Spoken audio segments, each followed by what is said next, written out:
আমি কোরআনে কারীম থেকে একখানা আয়াত কারীমা তিলাওয়াত করেছি।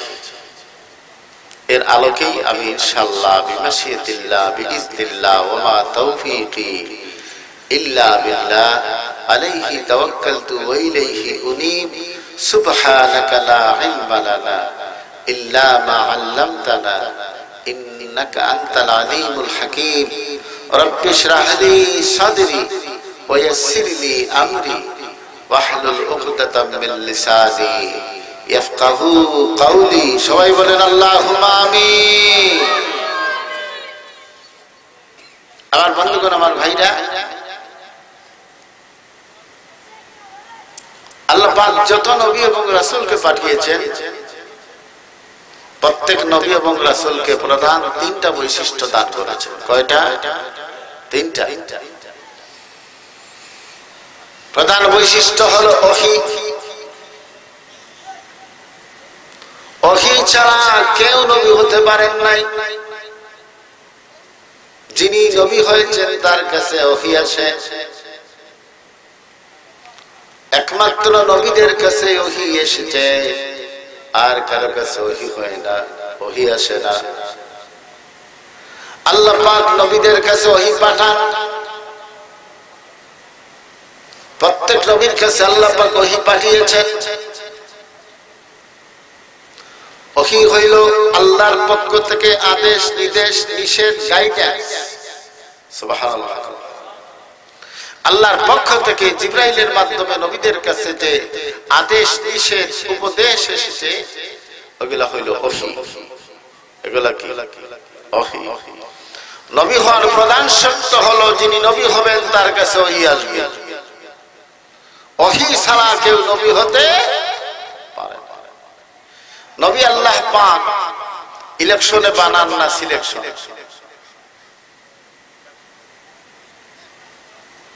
নবী বানান ইলেকশনে না সিলেকশনে। আপনাদের এলাকার সবাই যদি কোনো ব্যক্তিকে ভোট দেয় যে অমুক ব্যক্তি নবী হবে, ভোট দিতে পারে, কিন্তু তার কাছে ওহী বলেন না, ওহী আসবে না, ওহী আসবে না।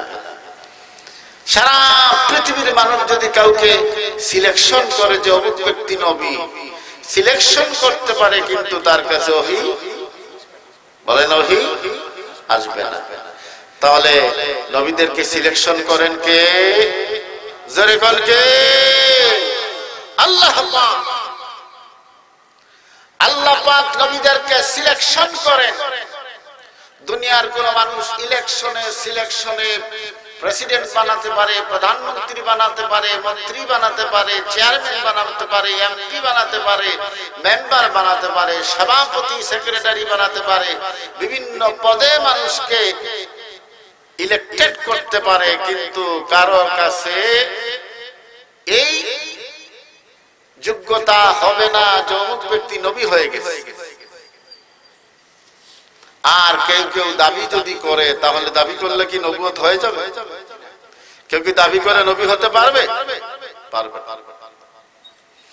এজন্য আল্লাহ রাব্বুল আলামিন প্রত্যেক নবীর কাছে ওহী নাযিল করেছে। আমাদের নবী, বিশ্ব নবী মুহাম্মদ সাল্লাল্লাহু আলাইহি সাল্লাম 570 খ্রিস্টাব্দে শুক্লা দ্বাদশী রেখাবর্তে সোমবারে 12ই রবিউল আউয়াল পৃথিবীতে আগমন করলেন। 40 বছর বয়সের সময় রাসূলুল্লাহর কাছে ওহী আসলো। সুবহানাল্লাহ। আল্লাহর প্রত্যেক নবীগণ আল্লাহর ওহী দ্বারা নিয়ন্ত্রিত ছিলেন। কেউ মন গড়া কোনো কথা বলেন নাই, কেউ কোনদিন নিজের মন মস্তিষ্ক প্রসূত কোনো পেরুরি তৈরি করেন নাই, কোনো কবিতা আবৃত্তি করেন নাই। প্রত্যেক নবী এবং রাসূলকে আল্লাহ রাব্বুল আলামিন ওহী দ্বারা নিয়ন্ত্রণ করেছেন। তারা যা বলেছেন, প্রত্যেকটা কথা, প্রত্যেকটা কাজ, প্রত্যেকটা কর্ম আল্লাহ রাব্বুল আলামিনের ওহীর মাধ্যমেই করেছেন। বলেছেন ঠিক না? বেরিক জোরে কোন। আল্লাহ নবী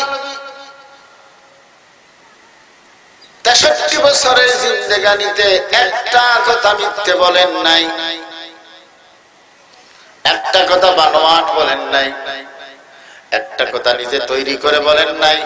নিজের মন মস্তিষ্ক প্রসূত কোনো কথা তিনি কোনোদিন বলেন নাই, কোনো থিওরি দেন নাই। আল্লাহ নবী মুহাম্মদ সাল্লাল্লাহু আলাইহি সাল্লাম যা বলেছেন আল্লাহ রাব্বুল আলামিনের ওহীর মাধ্যমে বলেছেন। এজন্য আল্লাহ রাব্বুল আলামিন বলেন, মা ইয়ানতিকু আনিল হাওয়া ইন হুয়া ইল্লা ওয়াহয়ুন ইউহা। আমার নবী একটা কথা বলেন না, একটা ওয়ার্ড তিনি বের করেন না যতক্ষণ পর্যন্ত আল্লাহ রাব্বুল আলামিন তাকে বলতে বলেছেন, অর্থাৎ যতক্ষণ পর্যন্ত তার কাছে ওহী না এসেছে আল্লাহ নবী নিজের থেকে একটা কথা কোনোদিন বানাইয়া বলেন নাই। সুবহানাল্লাহ, সুবহানাল্লাহ। এই পৃথিবীতে দুই দল মানুষ ইতিহাস সৃষ্টি করেছেন। ইতিহাস সৃষ্টি করেছেন ডারউইন, ইতিহাস সৃষ্টি করেছেন Karl Marx, Lenin, Stalin, Hegel, Copernicus, Galileo, Bertrand Russell. ইতিহাস সৃষ্টি করেছেন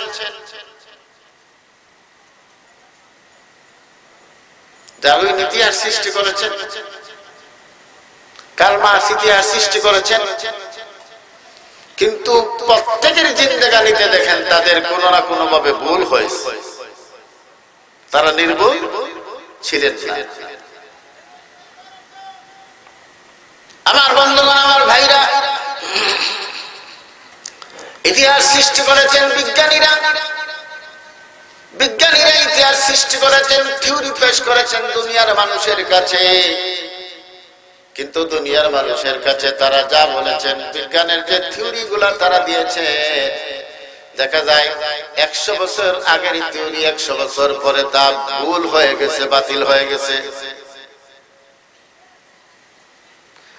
গ্যালিলিও এক সময় বলেছিলেন পৃথিবী নয় সূর্য ঘুরে, কিন্তু পরবর্তীতে তিনি আবার বলেছেন সূর্য নয় পৃথিবী ঘুরে। এত বোঝা গেল বিজ্ঞানী গ্যালিলিও যা বলেছে তিনি সঠিক কথা বলতে পারেন না, এক সময় এক কথা বলেন। কারণ নিজের চিন্তার মধ্যে যা আসে চিন্তাটা তিনি মানুষের কাছে উপস্থাপন করেন। কারণ তার যে জ্ঞান, এই জ্ঞানটা হলো তার নিজস্ব জ্ঞান, তার মন গড়া জ্ঞান। জ্ঞানে যা ধরে, বুদ্ধিতে যা ধরে তা বলে। কিন্তু এই পৃথিবীতে 1,24,000 মতান্তরে 2,24,000 পয়গম্বর এসেছেন। একজন পয়গম্বর এবং একজন রাসূলের কথা, একজন নবীর কথা এই দুনিয়ার মানুষ ভুল বলে প্রমাণ করতে আজও পারে না। ঠিক না বেলিক জোরে কো? তার কারণ ছিল তারা নিজের থেকে কিছু বলেন নাই, যা বলেছেন আল্লাহর কথাই বলেছেন। এর জন্য কোন নবীর জীবনে ভুল ছিল না, তারা কোনো ভুল করেন নাই, তারা কোনো খাতা করেন নাই। কোন নবী কোনদিন কোন এমন থিওরি পেশ করেন নাই যা ভুল হয়ে গেছে। কারণ তারা এক জায়গা থেকে বলেছেন, একটা জায়গা থেকে তারা মানুষদেরকে কি কথা বলেছেন। মুসা আলাইহিস সালাম বলেছেন লা ইলাহা ইল্লাল্লাহ মুসা কালিমুল্লাহ। ঈসা আলাইহিস সালাম বলেছেন লা ইলাহা ইল্লাল্লাহ ঈসা রূহুল্লাহ। সুবহানাল্লাহ। শুআয়ব আলাইহিস সালাম তিনি একইভাবে কলিমা পড়েছেন, সারা দুনিয়ার মানুষকে বলেছেন। আর মুহাম্মদ সাল্লাল্লাহু আলাইহি সাল্লাম কি বলেছেন? না, ওনারা যে কলিমা পড়েছেন, ওনারা যে কথা বলেছেন এটা সঠিক নয়, আমি আরেকটা নতুন কলিমা শোনাই। প্রত্যেকের কলিমা এক ছিল, প্রত্যেকের বাণী এক ছিল, প্রত্যেকের কথা এক ছিল। কারণ কেউ নিজের থেকে বলেন নাই, আল্লাহ রাব্বুল আলামিন যা বলতে বলেছেন তাই বলেছেন। এর জন্য বিশ্বনবী মুহাম্মদ সাল্লাল্লাহু আলাইহি সাল্লামের কলিমা হলো লা ইলাহা ইল্লাল্লাহু মুহাম্মাদুর রাসূলুল্লাহ। লা ইলাহা ইল্লাল্লাহ, লা ইল্লাল্লাহ লা ইলাহা ইল্লাল্লাহ লা ইলাহা ইল্লাল্লাহ লা ইলাহা ইল্লাল্লাহ লা ইলাহা ইল্লাল্লাহ লা ইলাহা ইল্লাল্লাহ লা ইলাহা ইল্লাল্লাহ লা ইলাহা ইল্লাল্লাহ মুহাম্মাদুর রাসূলুল্লাহ সাল্লাল্লাহু আলাইকা ইয়া রাসূলুল্লাহ। সবাই বলেন ইয়া রাসূলুল্লাহ, আর জোরে ইয়া রাসূলুল্লাহ। আমার বন্ধুগণ, আমার ভাইরা, 2 নম্বরের যে বিশেষ বৈশিষ্ট্য নবীদেরকে আল্লাহ পাক দিয়েছিলেন, প্রত্যেক নবীকে আল্লাহ পাক দিয়েছেন, তা হইল হুসনে খুলক, উন্নত মানের চরিত্র। নবীদের চরিত্র এমন চরিত্র ছিল, তাম দুনিয়ার নবীগণ একটা দিন কোনদিন তারা মিথ্যে বলেন নাই। যেরকম সুবহানাল্লাহ। কোনদিন কাউকে ঠকান নাই, কোনদিন কারোর সাথে প্রতারণা করেন নাই। আল্লাহ নবী, বিশ্ব নবী মুহাম্মদ সাল্লাল্লাহু আলাইহি সাল্লামের 63 বছর জিন্দেগানির মাঝে আল্লাহ নবী একটা দিন ছোট্ট করে একটা মিথ্যে কথা বলেন নাই। যেরকম সুবহানাল্লাহ। আমার বন্ধুগণ, আমার ভাইরা, কোন নবী কোন উম্মতের কাছে, কোন নবী দুনিয়াবাসীর কাছে কোনদিন প্রতারণা করেন নাই। কোন নবী কোনদিন আল্লাহর কথা ছাড়া নিজের কথাকে ওহী হিসাবে চালাইয়া দেন নাই। কোনদিন কোন নবী কোন মানুষকে ঠকান নাই। কোনদিন কোন নবী কোন মানুষকে থাপ্পড় মারেন নাই। যেরকম সুবহানাল্লাহ। এত পবিত্র চরিত্র তাদের ছিল, তাদের চরিত্রের মতো এই দুনিয়ার কোন মানুষের চরিত্র নাই। সুবহানাল্লাহ, সুবহানাল্লাহ।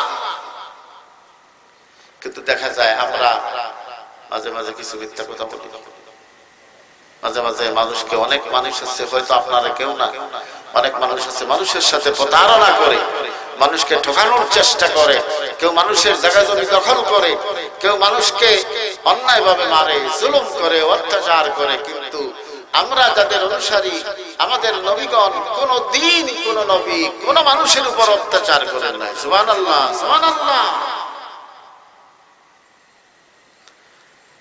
3 নম্বরের যে বিশেষ বৈশিষ্ট্য হইল, তা হইল মুজিজা। মুজিজা হইল এমন একটা অলৌকিক শক্তি, এমন একটা অলৌকিক ঘটনা মানুষের সামনে প্রদর্শন করা, যা সমকালীন যে কোনো শক্তিকে বিপর্যস্ত করে দেয়, যে কোনো শক্তিকে লাজবাব করে দেয়, তার নাম হইল মুজিজা। সুবহানাল্লাহ। আল্লাহ রাব্বুল আলামিন প্রত্যেক নবীকে মুজিজা দিয়েছিলেন। প্রত্যেক নবীর কাছে মুজিজা ছিল, প্রত্যেক নবী মুজিজা দেখিয়েছেন। মূসা আলাইহিস সালাতু ওয়াস সালামের মুজিজা ছিল হাতের লাঠি। কি ছিল? হাতের লাঠি।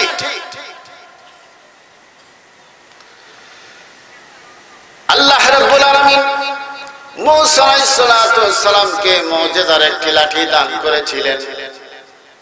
তিনি যখন এই লাঠিটা যখন হাত থেকে ছেড়ে দিতেন, তখন সাথে সাথে বিরাট অজগর সাপ হয়ে যেত। বগলের মধ্যে হাত ঢুকালে, হাতটা বের করলে হাত থেকে আলো বের হইতো, লাইট বের হইতো। সুবহানাল্লাহ। যেরকম আসেনি আপনাদের লাঠি ছাড়লে সাপ হয়ে যায়? আছে? কোন পিসাবের কাছে লাঠি আছে, লাঠিটা ছাড়লে সাপ হয়ে যায়? আমার বন্ধুগণ, আমার ভাইরা, আল্লাহ রাব্বুল আলামিন মূসা আলাইহিস সালামকে লাঠির মুজিজা দান করলেন। আল্লাহ রাব্বুল আলামিন মূসা আলাইহিস সালামকে ফিরআউনের কাছে পাঠাই দিলেন। ইযহাব ইলা ফিরআউন ইন্নাহু তাগা। যাও ফিরআউনের কাছে যাও, সে সীমা লঙ্ঘনকারী হয়ে গেছে, ফেরাউনের বিরুদ্ধে তোমাকে পাঠিয়ে দিলাম, যাও তাকে কালিমার দাওয়াত দিয়ে দাও। মূসা আলাইহিস সালাতু ওয়াস সালাম গেলেন, ফেরাউন আল্লাহকে অস্বীকার করলো, বলল আনা রাব্বুকুমুল আলা, আমি সবচাইতে বড় আল্লাহ, আমি সবচাইতে বড় খোদা। জোরে বল নাউযুবিল্লাহ।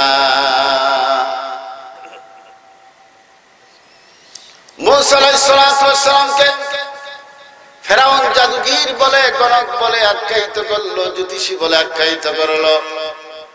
ফেরাউন বলল, মূসা রে, তুমি যদি, আমি দেশ থেকে শত শত হাজার হাজার জাদুগিরীদেরকে নিয়ে আসব, তুমি যদি তাদের মোকাবেলা করতে পারো তাহলে আমি তোমার উপর ঈমান আনবো। ডেট ঠিক হয়ে গেল, তারিখ ঠিক হয়ে গেল। ফেরাউন সারা দেশ থেকে, মিশর থেকে হাজার হাজার জাদুগিরদেরকে জড়ো করলো, আর মূসা আলাইহিস সালাতু ওয়াস সালামকে চ্যালেঞ্জ করে দিল, যদি সম্ভব হয় তাহলে আমার জাদুগিরদের সাথে মোকাবেলা। আমার ভাইরা, আমার বাবারা, বিশাল ময়দানের মাঝে হাজার হাজার জাদুগিরেরা একত্রিত হইল, জাদু দেখাতে শুরু করলো। বিরাট বিরাট জাদুর সাপ, তারা কি করে মন্ত্র পড়ে আর ওই রশির মধ্যে ফু দেয়, আর এখান থেকে যাদের জাদুর মন্ত্রের দ্বারা বড় বড় সাপ হয়ে যায়, বড় বড় অজগর সাপ, বিষধর বিভিন্ন ধরনের সাপ হয়, বাঘ হয়, সিংহ হয়, বিভিন্ন ধরনের বাঘ, ভাল্লুকে এমন ভাবে তারা জাদুর সাপ ছাড়ছে, সমস্ত মান ভরে গেছে। মূসা আলাইহিস সালাতু ওয়াস সালামের দিকে জাদুর সাপগুলি, সিংহগুলি, বাঘগুলি, ভাল্লুকগুলি এইভাবে ধেয়ে আসছে। মূসা আলাইহিস সালাতু ওয়াস সালামকে যেমন তারা হা করে গিলে খাবে, মূসা আলাইহিস সালাতু ওয়াস সালাম ক্ষণিকের জন্য একটু ঘাবড়ে গেলেন, কারণ হাজার হাজার সাপ আর বাঘ, সিংহ আসছে মূসা আলাইহিস সালাতু ওয়াস সালামকে খেয়ে ফেলে দেওয়ার জন্য। তখন তিনি একটু ঘাবড়ে গেলেন। আল্লাহ রাব্বুল আলামিন বলেন, মূসা রে, ভয় পায় না, ঘাবড়ে যায় না, প্রতিষ্ঠিত একটা সরকারের বিরুদ্ধে তোমাকে মাঠে নামাইয়া আমি আল্লাহ রাব্বুল আলামিন তোমাকে একা ফেলে দেই নাই। হাতের লাঠি ছেড়ে দাও, হাতের লাঠি ছেড়ে দাও, দেখবা হাতের লাঠি, তোমার যে মুজিজার লাঠি, এই লাঠি সমস্ত জাদুগিরদের জাদুর সাপ, বাঘ, ভাল্লুক, সিংহগুলি নিমিষেই শেষ করে দিবে। فألقى هي عصاه فإذا هي ثعبان مبين। মূসা আলাইহিস সালাতু ওয়াস সালাম যখন হাতের লাঠি ছেড়ে দিলেন, সাথে সাথে বিরাট অজগর সাপ হয়ে গেল। জাদুবিদদের হাজার হাজার বাঘ, ভাল্লুক, সিংহ আর সাপগুলিকে এমন বড় একটা হা করলো, কয়েক সেকেন্ডের ভিতরে জাদুর সাপ, বাঘ, ভাল্লুক গুলা লাঠি মার্কা অজগর সাপের ভিতরে সব চলে গেল।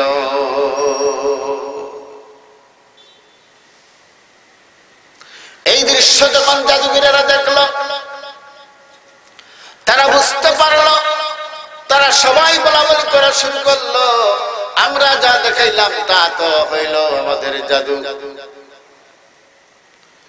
মূসা আলাইহিস সালাতু ওয়াস সালাম যা তিনি দেখাইলেন, এটা জাদু নয়, জাদুর বাবা অথবা দাদা।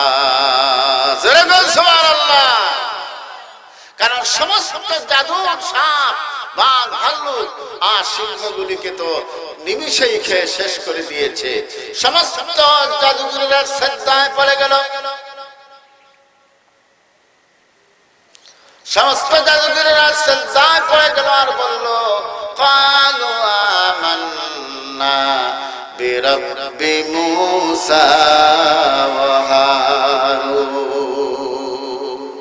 আমরা মূসা আলাইহিস সালাতু ওয়াস সালামের এবং হারুন আলাইহিস সালাতু ওয়াস সালামের আল্লাহর উপরে, রব্বুল আলামিনের উপরে ঈমান আনলাম। সুবহানাল্লাহ। মূসা আলাইহিস সালাতু ওয়াস সালাম যখন অন্ধকার দিয়ে হাঁটতেন, তখন বগলের মধ্যে হাত রাখতেন, হাত বের করতেন, তখন লাইট হয়ে যেত। এই আলো দেখে দেখে মুসা আলাইহিস সালাতু ওয়াস সালাম রাস্তাঘাট চলাফেরা করতেন। জোরে কোন সুবহানাল্লাহ। মুসা আলাইহিস সালাতু ওয়াস সালাম চলে গেছেন।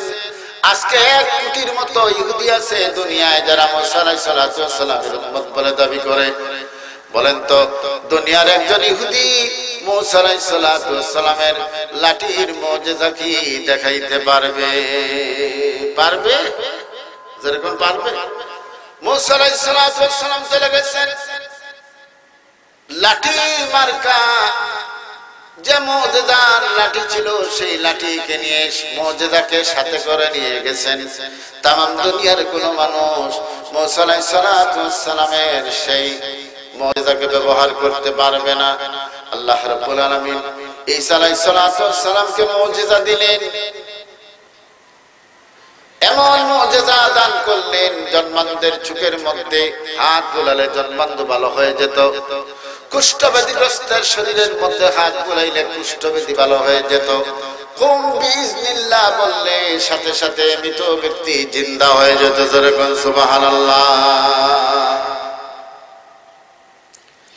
165 কোটির মতো খ্রিস্টানেরা পৃথিবীতে আছে। কেউ যদি সারা দুনিয়ার খ্রিস্টানেরা তাদের পুরোহিত মারা গেলে, তাদের পাদ্রী মারা গেলে সবাই যদি কুম বিইজনিল্লাহ কিয়ামত পর্যন্ত পড়ে, তাহলে একজন মানুষকে, একজন পাদ্রীকে তারা কিয়ামত পর্যন্ত জিন্দা করতে পারবে না। ঠিক না বেঠিক? জোরে কোন। কুষ্ঠব্যাধিগ্রস্তের শরীরের মধ্যে হাত বুলাইলে কুষ্ঠব্যাধিগ্রস্তকে ভালো করতে পারবে না। জন্মান্ধের যুগের মধ্যে হাত বুলাইলে জন্মান্ধকে ভালো করতে পারবে না। ঈসা আলাইহিস সালাম চলে গেলেন, মুজিজাকে সাথে করে নিয়ে গেলেন। তামাম দুনিয়ার খ্রিস্টানেরা ঈসা আলাইহিস সালামের মুজিজা ব্যবহার করতে পারবে না। ঠিক না বেঠিক? জোরে কোন। আল্লাহর নবী বিশ্ব নবী মুহাম্মদ সাল্লাল্লাহু আলাইহি সাল্লামকে আল্লাহ পাক এত মুজিজা দান করেছিলেন, সমস্ত নবীদেরকে যত মুজিজা দিয়েছিলেন একাই আল্লাহ রাব্বুল আলামিন ঈসা আলাইহিস সালাতু ওয়াস সালাম সহ প্রত্যেক নবীর মুজিজা আল্লাহ নবী মুহাম্মদ সাল্লাল্লাহু আলাইহি সাল্লামকে দান করেছিলেন। জোরে করুন সুবহানাল্লাহ। আল্লাহ নবী ১৫০০ বছর আগে চলে গেছেন। আল্লাহ নবী যত মুজিজা ছিল সবচেয়ে বড় মুজিজার নাম হইল কোরআন শরীফ। জোরে করুন না। নাম কি? কোরআন শরীফ। আজ থেকে ১৫০০ বছর আগে বিশ্ব নবী দুনিয়া থেকে বিদায় হয়ে গেছে। কিয়ামত পর্যন্ত এই দুনিয়ার মানুষেরা আল্লাহর নবীর মুজিজা কোরআনে কারীমকে ব্যবহার করতে পারবে। ঠিক না বেঠিক? জোরে কোন সুবহানাল্লাহ। আল্লাহু আকবার। আমার বন্ধুগণ, আমার ভাইরা, এর জন্য নবীদের যে মুজিজা ছিল, যে অলৌকিকতা ছিল, নবীদের যে চরিত্র ছিল, নবীদের যে মানুষের প্রতি দয়া ছিল, নবীদের যে ক্ষমতা ছিল, প্রত্যেক নবীকে আল্লাহ মুজিজা দিয়েছেন। কিন্তু এই ক্ষমতা কেউ ব্যবহার করতে পারে না, একমাত্র শুধুমাত্র আমাদের নবী মুহাম্মদ সাল্লাল্লাহু আলাইহি সাল্লামের উম্মতেরা দয়াল নবীর মুজিজাকে কিয়ামত পর্যন্ত ব্যবহার করতে পারবে। সুবহানাল্লাহ। জোরে কোন সুবহানাল্লাহ। আমরা নবীকে ভালোবাসি কিনা? জোরে কোন ভালোবাসি কিনা? কে কে ভালোবাসে না আল্লাহকে? দেখা। নারায়ে তাকবীর, নারায়ে রিসালাত, আল্লাহু আকবার। আল্লাহ নবী বিশ্ব নবী মুহাম্মদ সাল্লাল্লাহু আলাইহি সাল্লামকে আমরা 3টা কারণে ভালোবাসি। কয়টা কারণে বলবো? 3টা কারণ বলবো। আল্লাহ নবীকে 3টা কারণে আমরা ভালোবাসি। আল্লাহ পাক এমন 3টা বৈশিষ্ট্য দান করেছেন আল্লাহর নবীকে,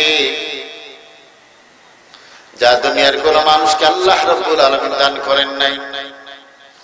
এর জন্য তামাম দুনিয়ার মানুষেরা মুহাম্মাদুর রাসূলুল্লাহ সাল্লাল্লাহু আলাইহি সাল্লামকে ভালোবাসে। 1 নম্বরের কারণ হইল তিনি ছিলেন জামাল। তাকে আল্লাহ এত সুন্দর করে তৈরি করেছিলেন, দুনিয়ার কোন নবী রাসূলকে, কোন মানুষকে, কোন জিন ইনসানকে তো সুন্দর করে তৈরি করেন নাই। সুবহানাল্লাহ বললাম, জোরে বললাম সুবহানাল্লাহ। সুন্দর মানুষকে সবাই তো পছন্দ করে, কি বলেন? পছন্দ করেন? যদি বর কন্যা দেখতে চায়, কি অসুন্দর কন্যা দেখতে চায় না সুন্দর কন্যা দেখতে চায়? ঘরটা তৈরি করলে সুন্দর ঘর তৈরি করতে চায় না অসুন্দর একটা ঘর তৈরি করতে চায়? কেউ যদি বিমান তৈরি করতে চায়, সুন্দর বিমান না অসুন্দর বিমান তৈরি করতে চায়? একটা গাড়ি যদি কেউ চড়তে চায়, তাহলে সুন্দর গাড়ি না অসুন্দর গাড়ি চড়তে চায়? হয়তো কারো তৌফিক নাই, অবস্থা ভালো না, সুন্দর গাড়ির চিন্তা করে না, অনেকে রিক্সাও নাই, ঠিক না? যেরকম কিন্তু যার রিক্সা নাই তার কিন্তু বাজারে চড়ার শখ আছে না নাই? যেরকম আছে না? এই দুনিয়াতে আল্লাহ পাক যত মানুষ সৃষ্টি করেছেন, সকলের সৌন্দর্যকে একত্রিত করে আল্লাহ রাব্বুল আলামিন ইউসুফ আলাইহিস সালাতু ওয়াস সালামকে অর্ধেক সৌন্দর্য দান করেছেন। একটু জোরে কোন সুবহানাল্লাহ। ইউসুফ আলাইহিস সালাতু ওয়াস সালামকে আল্লাহ পাক এত সৌন্দর্য দান করেছিলেন। ইউসুফ আলাইহিস সালাতু ওয়াস সালাম রাস্তা দিয়ে হাঁটিয়া গেলে পাশে যে দেওয়াল থাকতো, দেওয়ালের মধ্যে ইউসুফ আলাইহিস সালাতু ওয়াস সালামের চেহারার সৌন্দর্যের ছাপ পড়ে যেত। অর্থাৎ ইউসুফ আলাইহিস সালাতু ওয়াস সালাম এত সুন্দর ছিলেন, তার সৌন্দর্যের কারণে সামনা পিছন ডান বাও সব আলোকিত হয়ে যেত। ইউসুফ আলাইহিস সালাতু ওয়াস সালাম আর জুলেখার কাহিনী জানা আছে আপনাদের? কোরআনে বর্ণনা আছে, জানা আছে? ইউসুফ আলাইহিস সালাতু ওয়াস সালামের জন্য, তার সৌন্দর্যের জন্য পাগলিনী হয়ে গেলেন হযরত জুলাইখা। এমন পাগল হইলেন, ইউসুফ আলাইহিস সালাতু ওয়াস সালাম যদিও নবীর ছেলে, নবী, তামাম দুনিয়ার সমস্ত মানুষের সৌন্দর্যের চাইতে বেশি সুন্দর হইলেন তিনি। কিন্তু তখন তিনি কৃতদাস। জুলাইখা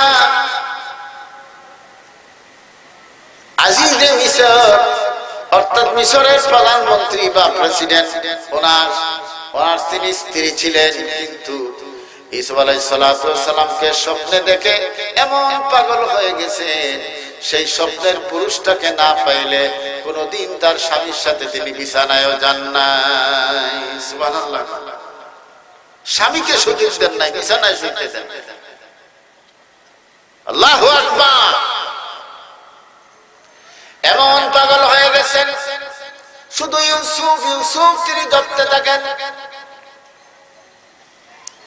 নগরের সম্ভ্রান্ত ফ্যামিলির মহিলারা বলাবলি শুরু করে দিল। জুলাইখা একজন কৃত দাসের, একজন গোলামের প্রেমে আবদ্ধ হইয়া মান সম্মান সব ছাড়িয়া তিনি রাজাও হতে চান না, রানীও হতে চান না। স্বামীকে তিনি পাত্তা দেন না, স্বামীর কথা শোনেন না, স্বামীর অবাধ্য থাকেন, স্বামীর সাথে বিছানায়ও যান না।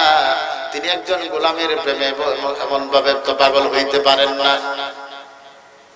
একজন সম্ভ্রান্ত মানুষের প্রেমে যদি পাগল হইতেন, একজন রাজার ছেলের সাথে যদি প্রেম করতেন, একজন রাজার সাথে যদি প্রেম করতেন আর তার জন্য পাগল হইতেন, তাহলে তো ভালো কথা ছিল। কিন্তু একজন গোলামের জন্য তো এইভাবে পাগল হইতে পারেন না। জুলাইখা তিনি শুধু পাগল হইছেন না, খুব জ্ঞানী মানুষও ছিলেন, খুব জ্ঞানী মানুষ। তিনি সম্ভ্রান্ত ফ্যামিলির মেয়েদেরকে একদিন তার ঘরের মধ্যে, তার বালাখানার মধ্যে দাওয়াত দিলেন। এগুলা কোরআনের ঘটনা বলছি। সম্ভ্রান্ত ফ্যামিলির মন্ত্রী, মিনিস্টার, উজির, নাজির, সচিবদের স্ত্রীদেরকে, সুন্দরী সুন্দরী বড় বড় ফ্যামিলির মেয়েদেরকে তিনি তার প্রাসাদের মধ্যে দাওয়াত দিলেন। এটা বুঝাইবার জন্য, দেখো আমি কার প্রেমে পাগল হয়েছি, তোমরা একটু পরীক্ষা করে দেখো। প্রত্যেকে বালাখানার মধ্যে বসাইলেন, প্রত্যেকে আসন দিলেন, প্রত্যেকের হাতে এক একটা ফল দিলেন, আর প্রত্যেকের হাতের মধ্যে আরেক একটা ছুরি দিলেন, আর বলে দিলেন, তোমরা যার জন্য আমাকে বদনাম করছো, আমার সমালোচনা করছো, আমি গোলামের প্রেমে পাগল হয়ে গেছি, আমি আমার গোলামকে তোমরা বসা থাকবা, আমি আমার গোলামকে তোমাদের সামনে দিয়ে একটা বার নিব। আর যখন আমার গোলামকে আমি ডাক দিব, গোলাম আমার সামনে দিয়ে তোমাদের সামনে দিয়ে যাবে, ওই সময় তোমরা আমার গোলামকে এক নজর দেখবা আর হাতের ফলগুলা চাকু দিয়ে কাটিয়া খাইবা। সুবহানাল্লাহ। কেমন পরীক্ষা করছে।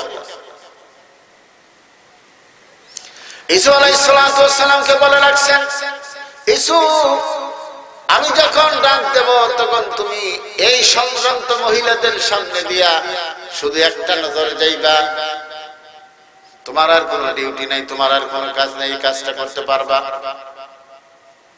ইসু বলেন, হ্যাঁ সম্রাজ্ঞী, আমি তো আপনার হুকুমের দাস, আমি অবশ্যই আপনার হুকুম তামিল করব। সমস্ত মহিলারা এক একটা ফল আর এক একটা চাকু নিয়ে তারা সব প্রস্তুত হয়ে আছে। এমন সময় জুলাইখা ইউসুফ আলাইহিস সালামকে ডাক দিলেন, ইউসুফ আসো। ইউসুফ আলাইহিস সালাম তাদের সামনে দিয়ে গেলেন, তারা ফল কাটা শুরু করে দিল। কিন্তু এমন ভাবে তারা ফল কাটতে শুরু করছে, ফল কাটতেছে না হাত কাটতেছে, তারা আন্দাজি করতে পারে নাই। একটা ঝলকে প্রত্যেকের ব্রেইন এমন ভাবে ক্রাশ হয়ে গেল, ফলের বদলে তারা হাত কাটা শুরু করে দিল।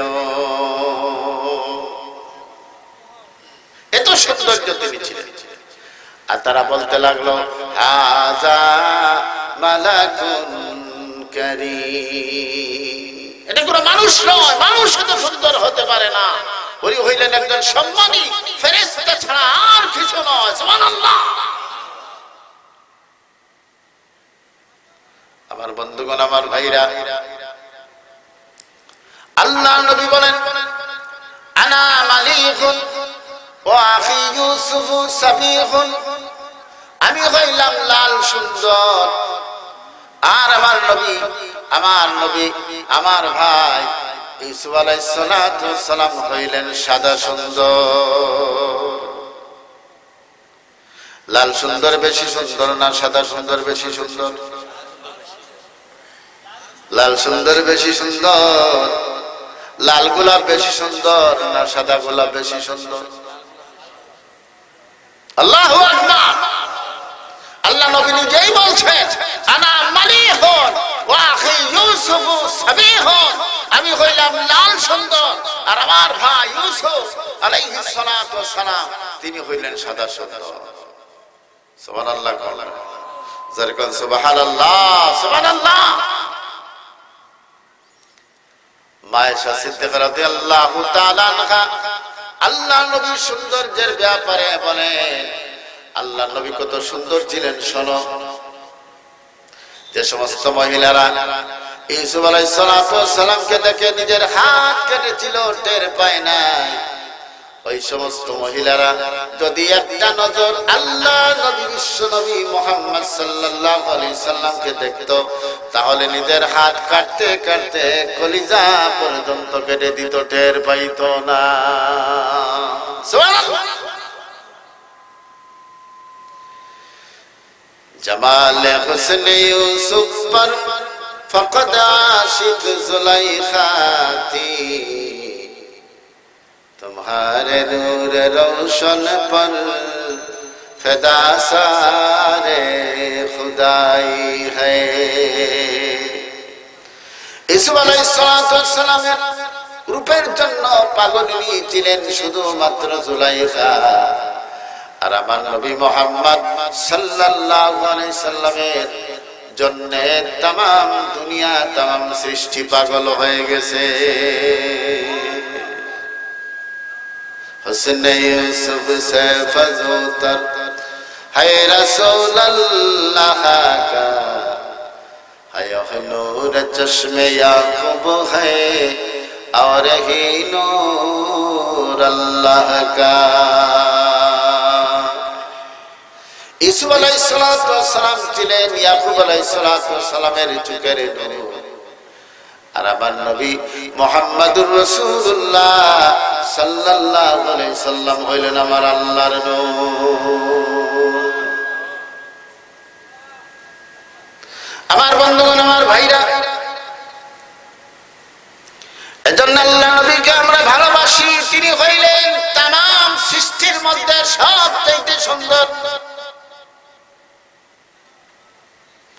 আল্লাহ নবীর মতো সুন্দর আর কেউ ছিলেন না। জোরে বলেন সুবহানাল্লাহ। আল্লাহ নবী যদি কারোর সাথে হাত মিলাইতেন, মুসাফা করতেন, ওই ব্যক্তি 40 দিন পর্যন্ত তার হাতের মধ্যে মিশকে আম্বরের ঘ্রাণ পাইত। জোরে বলেন সুবহানাল্লাহ। আল্লাহ নবী কারোর সাথে হাত মিলাইলে, মুসাফা করলে ধরে রাখতেন যতক্ষণ পর্যন্ত ওই ব্যক্তি না ছেড়েছে। আল্লাহ নবী মুহাম্মদ সাল্লাল্লাহু আলাইহি সাল্লাম হাতটা ছেড়ে দিতেন না। সুবহানাল্লাহ, সুবহানাল্লাহ। কেমন ভদ্রতা ছিল! আমরা তো হাত মিলানোর পর,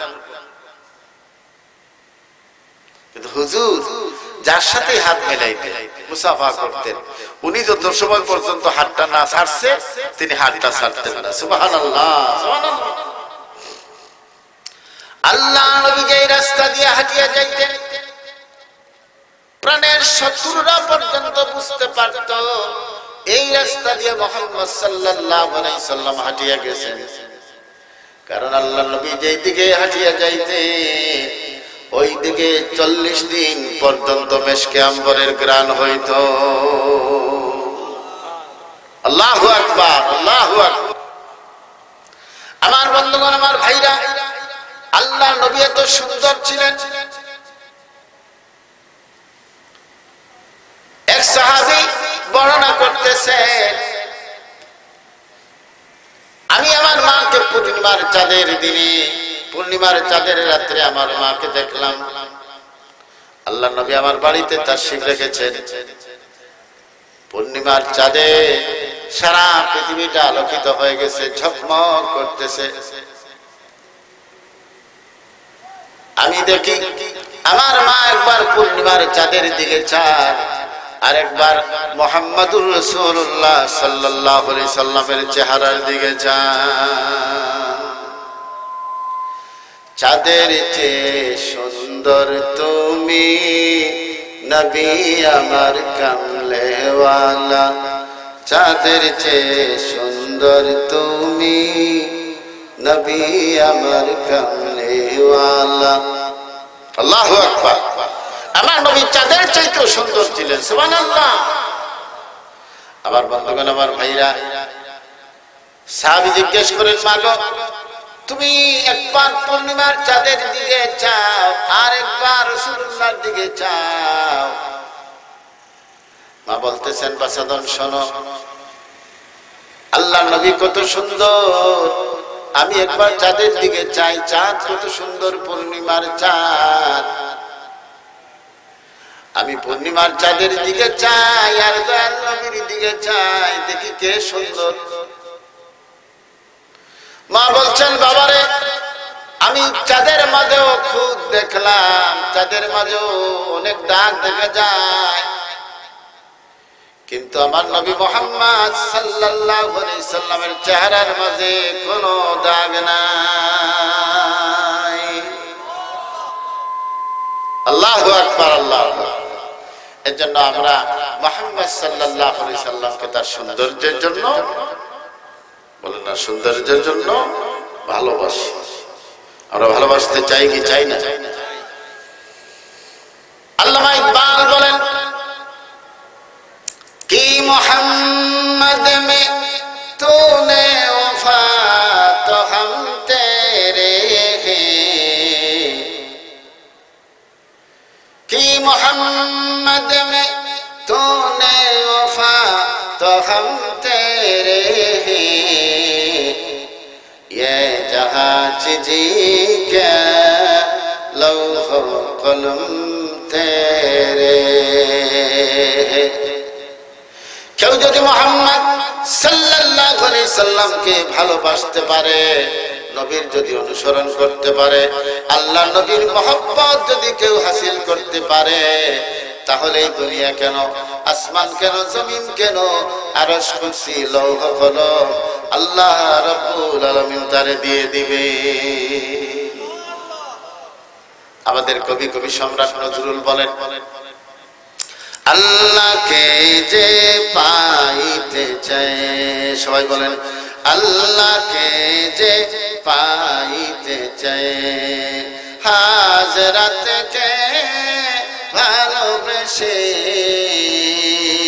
আল্লাহকে যে পাইতে চায়, সবাই জুড়ে আল্লাহকে যে পাইতে চায়, হাজরাতকে ভালোবেসে আরশ কুরসি লৌহে কলম, আরশ কুরসি লৌহে কলম না চাহিতে পেয়েছে সে হযরতকে ভালোবেসে, আল্লাহকে যে পাইতে চায়, মুখ খোলেন, আল্লাহকে যে পাইতে চায়, হাজরাতকে ভালোবেসে আরশ কুরসি লৌহে কলম, আরশ কুরসি লৌহে কলম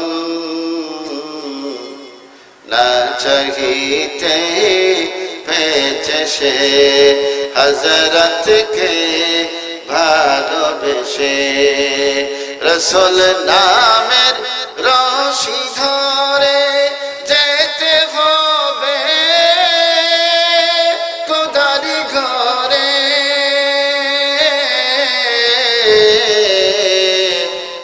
রাসূল নামের রশি ধরে যেতে হবে খোদারি ঘরে, নদী তরঙ্গে যে মিশেছে রে ভাই, নদী তরঙ্গে যে মিশেছে রে ভাই, আহমদে তা অমনি মেশে হযরতকে ভালোবেসে, আল্লাহকে যে পাইতে চায়, আল্লাহকে যে পাইতে চায়, হাজরাতকে ভালোবেসে আল্লাহকে যে পাইতে চায়। মারহাবা।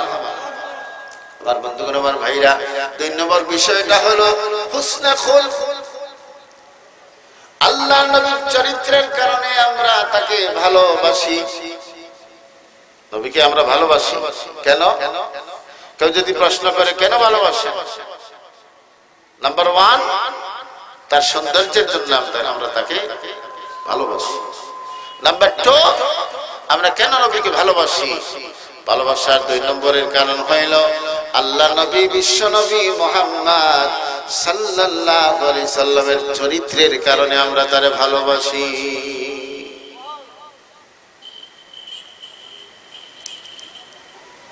ইহুদিরা, খ্রিস্টানেরা আল্লাহ নবী, বিশ্ব নবী মুহাম্মদ সাল্লাল্লাহু আলাইহি সাল্লামকে এসে প্রশ্ন করে, ইয়াসআলুনাকা আনির রূহ কুলির রূহু মিন আমরি রাব্বি ওয়া মা উতীতুম মিনাল ইলমি ইল্লা কলিলা। ইহুদিরা প্রশ্ন করলো, মুহাম্মদ সাল্লাল্লাহু আলাইহি সাল্লাম আপনি বলুন রূহ কাকে বলে? শুনতেছেন না আপনারা? শোনা যাইতেছে? রূহ কাকে বলে? জিবরাইল আলাইহিস সালাম রাসূলুল্লাহর কাছে এসে বলেন, ওহী নিয়ে এসে বলেন, আল্লাহ পাক বলতেন ইয়াসআলুনাকা আনির রূহ, আপনাকে তারা রূহ সম্পর্কে জিজ্ঞেস করছে, আপনি বলে দিন কুলির রূহু মিন আমরি রাব্বি, আপনি বলে দিন রূহ হইল আমার আল্লাহ রাব্বুল আলামিনের আদেশ। সুবহানাল্লাহ। আমাদের মধ্যে রূহ আছে কি না? নাই। আছে কি না? কার কার রূহ নাই? আছে? একটু হাত তুলে দেখান, কার কার রূহ নাই? আছে? সবার রূহ আছে। রূহটা কি? খায় না মাথায় দেয়, না বগলে রাখে, না পেটে রাখে, কি রাখে? এটা কি? এটা হইল আল্লাহর আদেশ।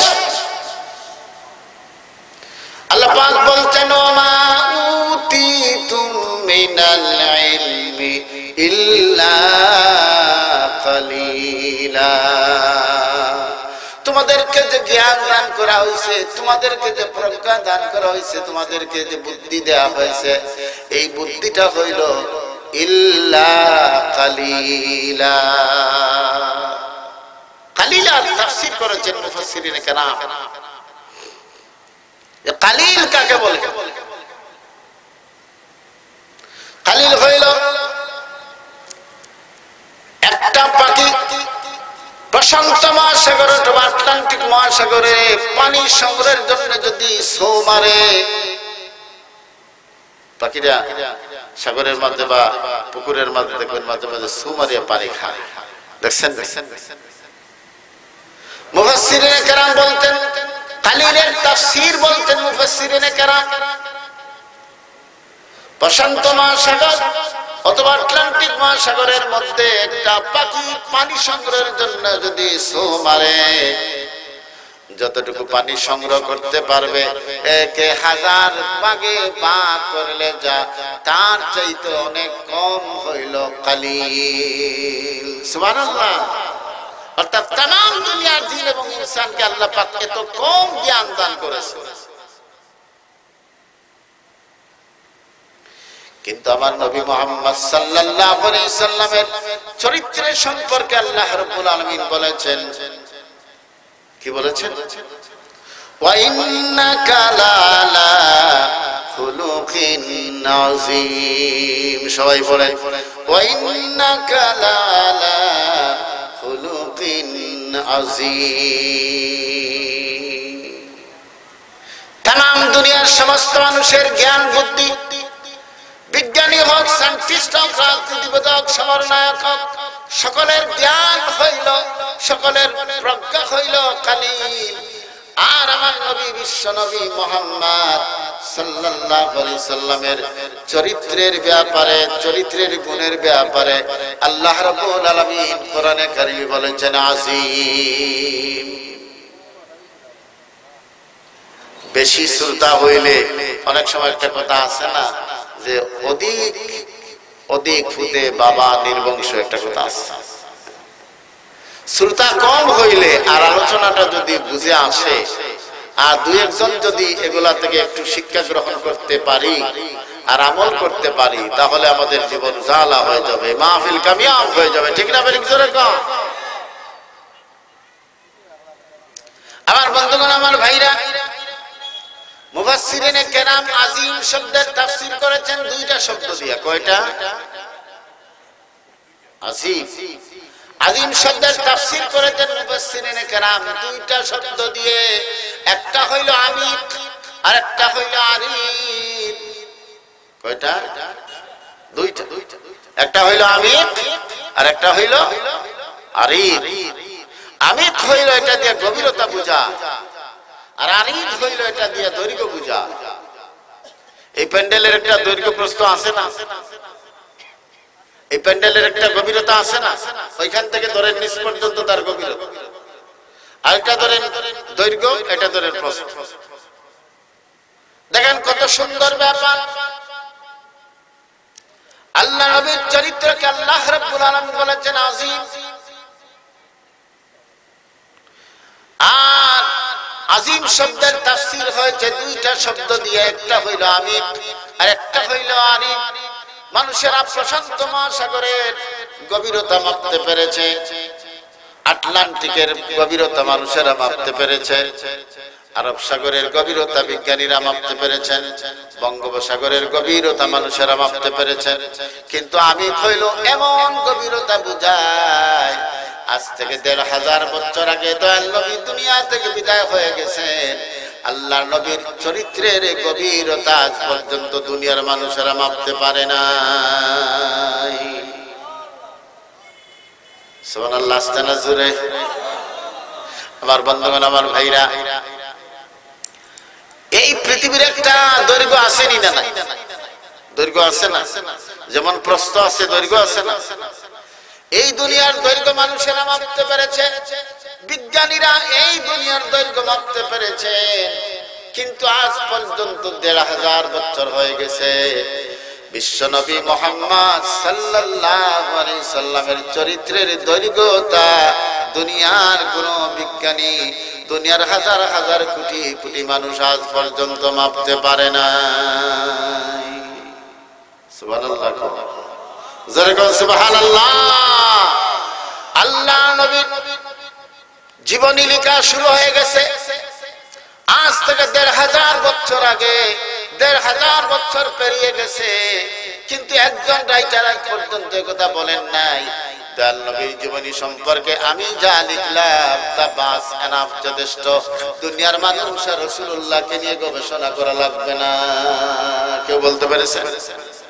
বলতে পেরেছে? আমার বন্ধুগণ, আমার ভাইরা, तमाम দুনিয়ার মুসলমানেরা তো রাসূলুল্লাহকে সবার উপরে রাখে।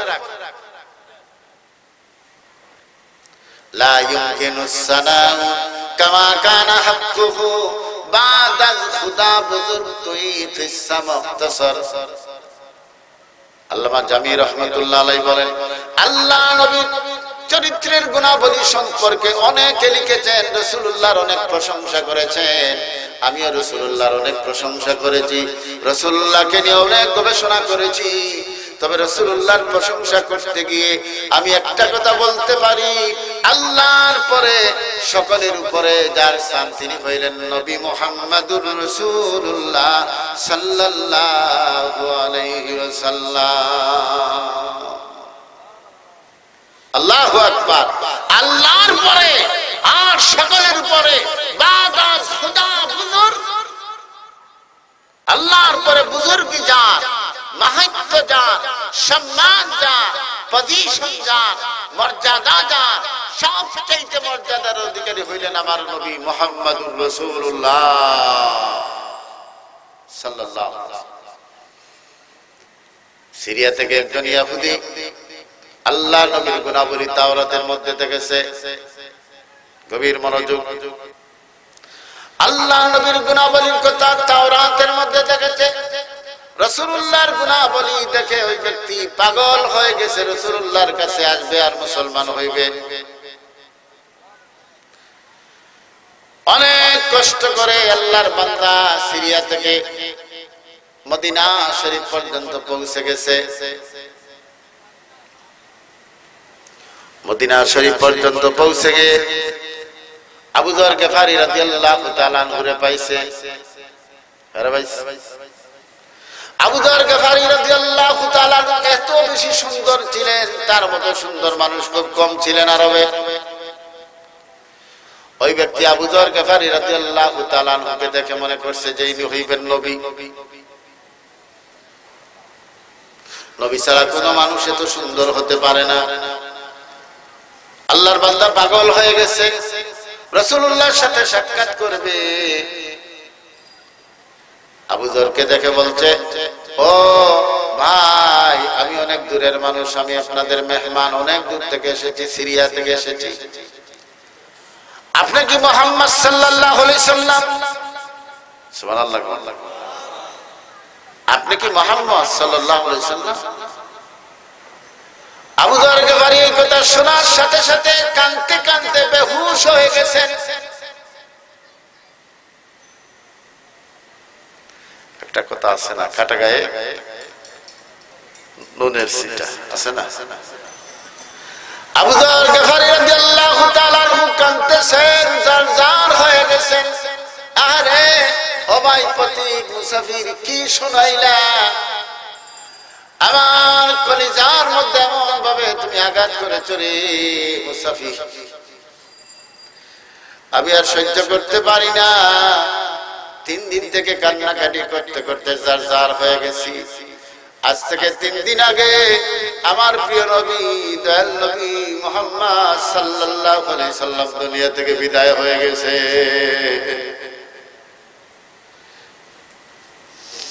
মুসাফির কান্দে, এমন কান্দা শুরু হয়েছে, কান্দতে কান্দতে দুইজন জারজার হয়ে গেছে, পাগলের মতো হয়ে গেছে। মুসাফির বলছেন, ওগো আল্লাহর বান্দা, আমি দূরের মানুষ, অনেক দূর থেকে এসেছি, আপনি যদি নবী না হন, মুহাম্মদ সাল্লাল্লাহু আলাইহি সাল্লাম যদি আপনি না হন, তাহলে দয়াল নবী মুহাম্মদুর রাসূলুল্লাহ সাল্লাল্লাহু আলাইহি সাল্লাম কেমন ছিলেন একটু বর্ণনা দেন। আমার নবী কেমন ছিলেন একটু বর্ণনা দেন। আবু যর গফারি বলছেন, ভাইরে নবী কেমন ছিলেন এই বর্ণনা আমার পক্ষে দেওয়া সম্ভব না।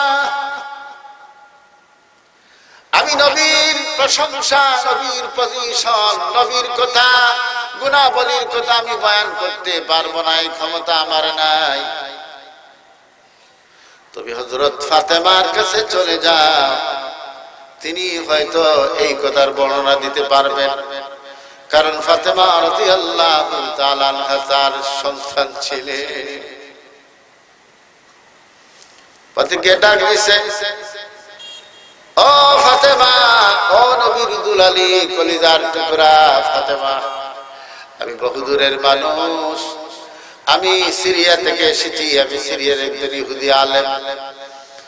আমি তাওরাতে তোমার বাবার কথা, নবীর কথা শুনেছি, নবীর অনেক আলোচনা শুনেছি, আমি দেখেছি। আমি অনেক কষ্ট করে দিন রাত না ঘুমাইয়া মদিনায় এসেছি। দয়াল নবী মুহাম্মদ সাল্লাল্লাহু আলাইহি সাল্লাম দুনিয়া থেকে বিদায় হয়ে গেছেন, এটা আমি জানি না। তুমি তার কলিজার টুকরা একটু বয়ান করো, রাসূলুল্লাহ সাল্লাল্লাহু আলাইহি সাল্লাম কেমন ছিলেন। ফাতেমা রাদিয়াল্লাহু তাআলা আনহা ঘর থেকে এই কথা শুনে কাঁদতে কাঁদতে জারজার হয়ে গেলেন, কান্দার থামানো যায় না। ফাতেমা রাদিয়াল্লাহু তাআলা আনহা পতিকে বললেন, ওরে পতি করে মুসাফির, আল্লাহ নবী মুহাম্মদ সাল্লাল্লাহু আলাইহি সাল্লাম কেমন ছিলেন আমি তার বয়ান করতে পারবো না, রাসূলের বয়ান দেয়া আমার পক্ষে সম্ভব নয়।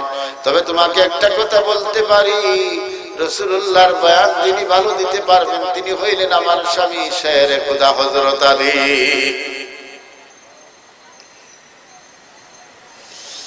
পতি অনেক কষ্টে শেরে খোদা হযরত আলী রাদিয়াল্লাহু তাআলা আনহুকে বের করলেন, কাঁদতে কাঁদতে জারজার হয়ে গেছেন। ভাই আলী, আমি অনেক দূর থেকে এসেছি, দয়াল নবী মুহাম্মদ সাল্লাল্লাহু আলাইহি সাল্লামের বয়ান আমি তাওরাতে দেখেছি, দয়াল নবী মুহাম্মদ সাল্লাল্লাহু আলাইহি সাল্লামের বয়ান আমি অনেকের কাছে জানতে চাইছি, কেউ আমাকে বলতে পারে নাই।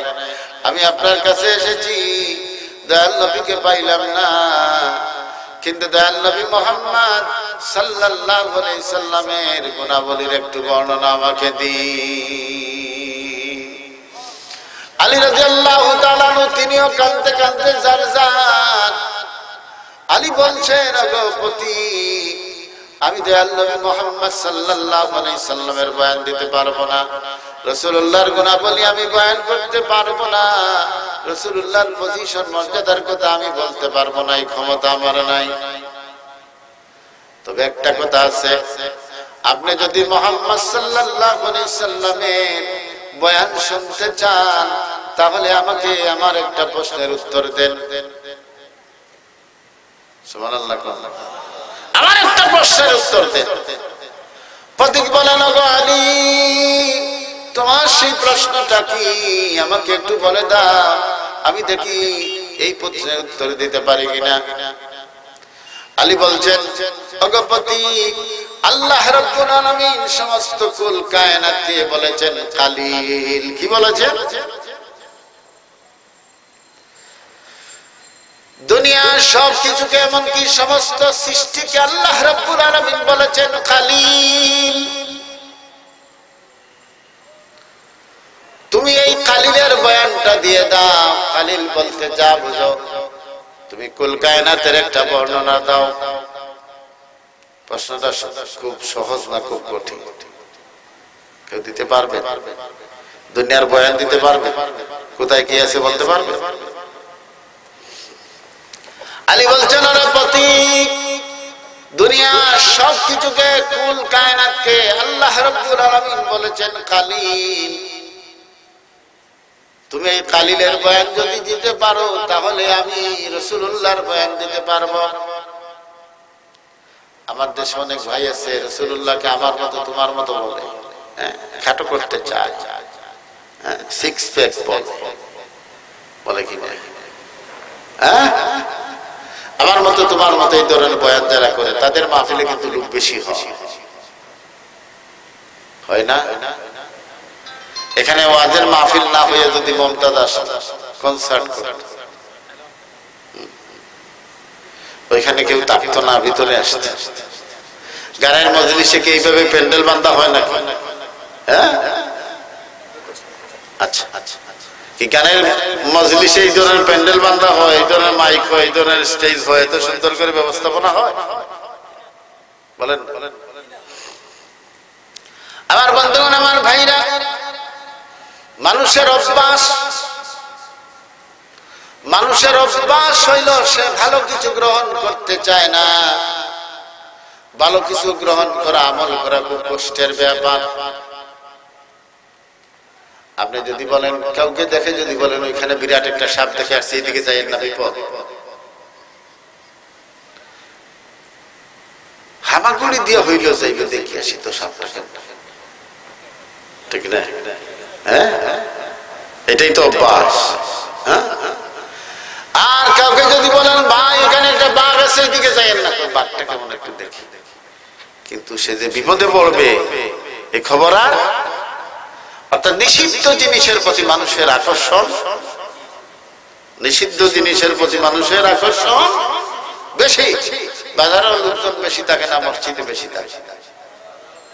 বাজার কেউ দাওয়াত দিয়ে নিয়ে যায় না, ভাই সব আসেন একটু চা খাই আইবে, কিন্তু বাজারে বেশি যায়। নামাজের জন্য দাওয়াত দেওয়া হয় কিনা? কয়বার?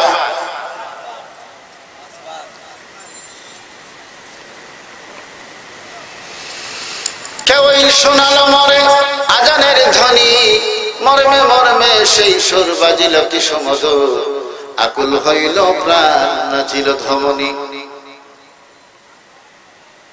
হৃদয়ের তারে তারে প্রাণের সুমিত ধারে খিজে উঠে উঠে ভক্তির তুফানে, কত সুধা যে সেই মধুর আজানে।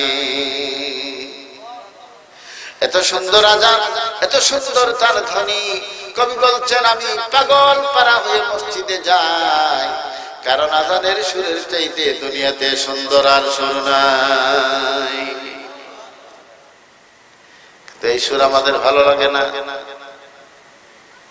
মুয়াজ্জিন সাহেব ফজরের সময় বলেন আসসালাতু খায়রুম মিনান নাওম, বলেন কিনা? আসসালাতু খায়রুম মিনান নাওম। কত সুন্দর না আজানের ধ্বনি। কিন্তু আমরা আজান শুনি, আজান শোনার পর অনেকে ফুটবল হয়, শুধু ফুটবল হয়। শয়তানটাকে দুই দিকে, দুই কানের দুই দিকে প্রস্রাব, ডান্ডা লাগাই প্রস্রাব আর মজা পায় আর ঘুমায়। ফুটবল হ, ফুটবল হ, তুই ফুটবল হইলে তোরে লাঠি দিতে দিতে জাহান্নামে নিয়ে যায়। ওঠো মুমিন মুসলমান, গুম হইতে নামাজ ভালো। সবাই বলেন ওঠো মুমিন মুসলমান, গুম হইতে নামাজ ভালো। আর আমরা কই আমাদের ফারাক খেতা ভালো, ফারাক খেতা ভালো, কম্বল দাও, কম্বল দাও, ঠিক না? কিন্তু ভালো জিনিস ভালো লাগে না।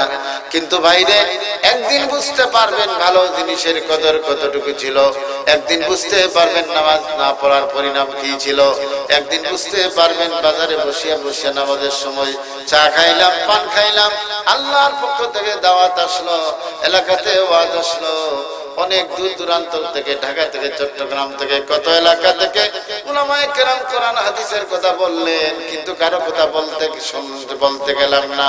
কি পরিণাম হয় কবরে যাওয়ার পরে? হাড়ে হাড়ে টের পাইবেন, ঠিক না বেঠিক? জোরে বুঝতে পারবেন। এখন ঠান্ডার জন্য মাহফিলে আসতে পারতেছেন না, বুঝতে পারবেন জাহান্নামে আল্লাহ রাব্বুল আলামিন কত ঠান্ডার ব্যবস্থা করে রেখেছে।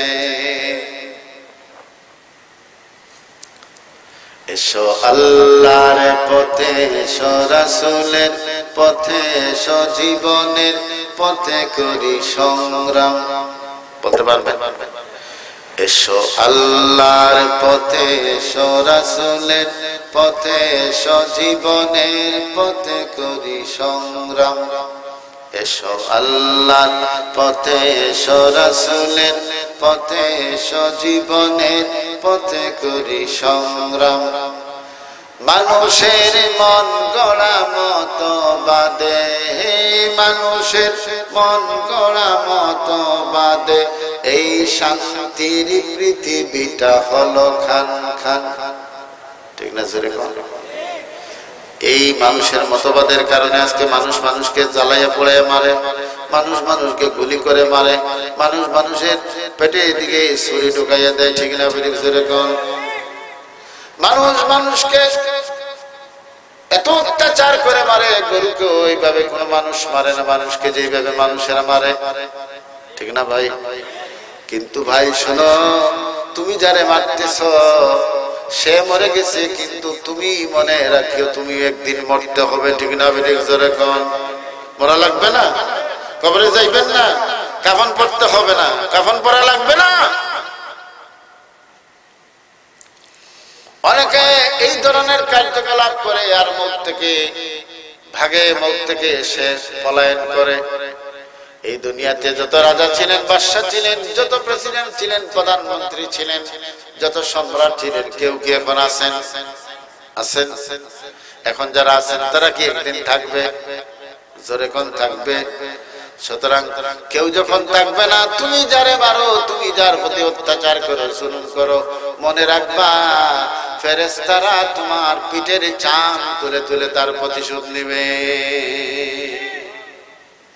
কুল ইন্নাল মাউতাল্লাযী তাফিরুনা মিনহু ফাইন্নাহু মুলাকীকুম সুম্মা তুরাদ্দুনা ইলা আলিমিল গায়বি ওয়াশ শাহাদাতি ফায়ুনাব্বিউকুম বিমা কুনতুম তা'মালুন।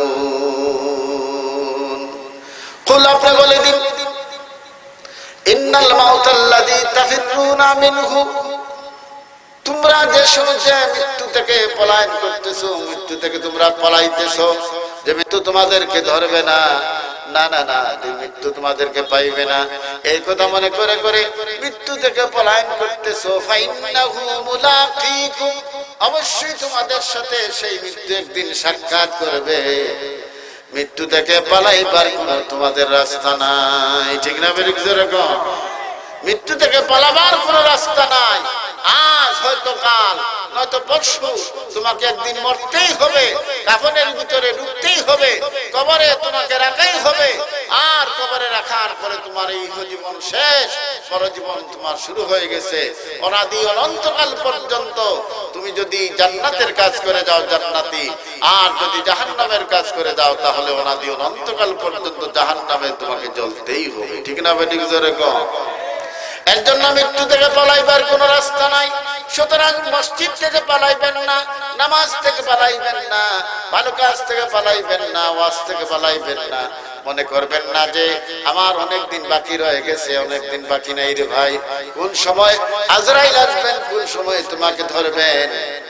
যখন তোমাকে ধরবেন তখন একটা সেকেন্ডের জন্য তোমাকে আর সময় দেয়া হবে না। ইজা জা আজালুহুম লা ইস্তাখিরুনা সাআতান ওয়া লা ইস্তাকদিমুন। একটা সেকেন্ড ওই দিকেও যাবে না, একটা সেকেন্ড এই দিকেও যাবে না, একটা সেকেন্ড সামনে যাবে না, একটা সেকেন্ড পিছনের দিকে যাবে না। তোমার নির্ধারিত সময়ে তোমার কাছে আজরাইল আসবেন, তুমি আজরাইলকে ফাঁকি দিতে পারবা না। একজন কবি খুব সুন্দর করে বলেছেন, মরণেরই কথা মানুষ স্মরণ করো না, আজরাইল আসিলে কারো কৈফত চলবে না। যারা পারেন আমার সাথে, মরণেরই কথা মানুষ স্মরণ করো না, আজরাইল আসিলে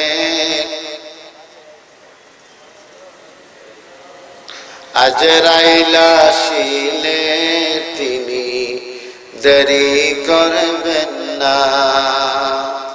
ও তার নামে আজরাইল